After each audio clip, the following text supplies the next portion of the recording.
It was clear as soon as we started doing research for this course exactly why most of you think that you failed to build habits.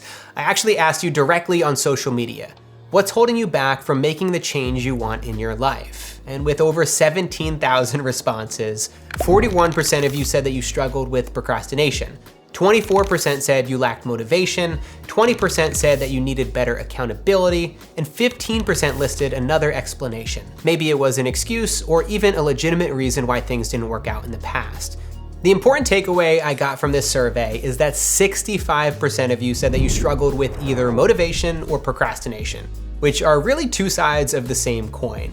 After all, in order to get motivated, you need to overcome procrastination. So in this lesson, I want to get to the bottom of motivation.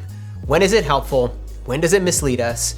And how can we better understand the best ways to motivate ourselves for the long run? As humans, we need motivation to do pretty much everything. Otherwise, we'd all just be walking around a room aimlessly like a character in The Sims when you delete the door.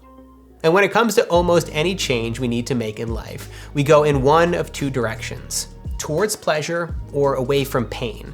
Pain can show up as fear, discomfort, or anxiety, and pleasure can show up as excitement, passion, or safety. As Tony Robbins puts it, change happens when the pain of staying the same is greater than the pain of change. Sometimes that change is motivated by an external event. Your partner breaks up with you and you decide to get into the best shape of your life. You watch an inspiring documentary about dolphins and decide to dedicate your life to taking down SeaWorld. You listen to an inspiring podcast about ultra-marathon runners and decide to become the next great endurance athlete. Now, if you've been in any of these situations before, as I have myself, you know what usually happens next.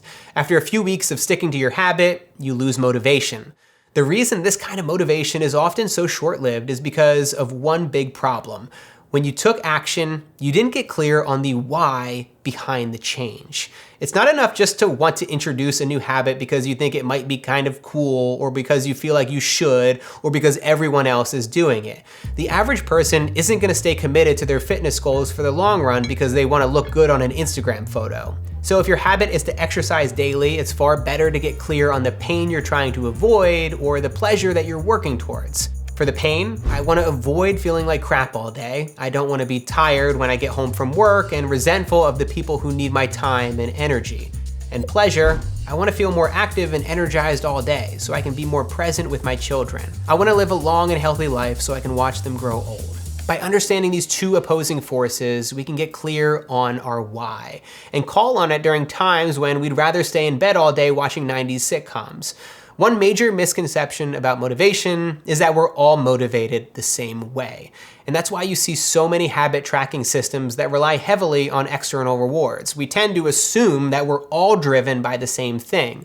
But beyond the basics like the need for food, shelter, and safety, that's not always the case. We're all wildly unique, and we all have different desires that we want to fulfill.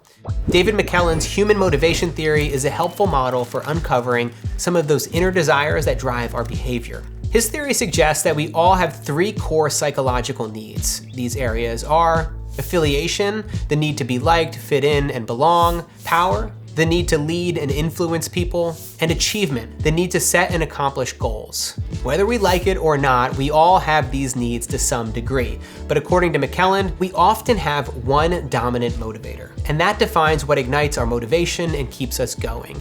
You can use these archetypes to help you develop an approach to sticking to your own habits. So the person in high need of affiliation likes to be part of a group and enjoys collaboration and enjoys certainty over risk. If this feels like you, then you might benefit from joining a virtual co-working program, or you could find an accountability buddy in the slow growth community.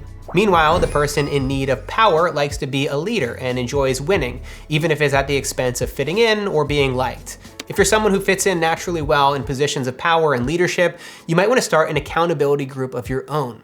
How can you help lead people to build the habits they want to build, and in doing so, help yourself? And those in need of achievement typically like to work alone, and they achieve for the sake of achieving.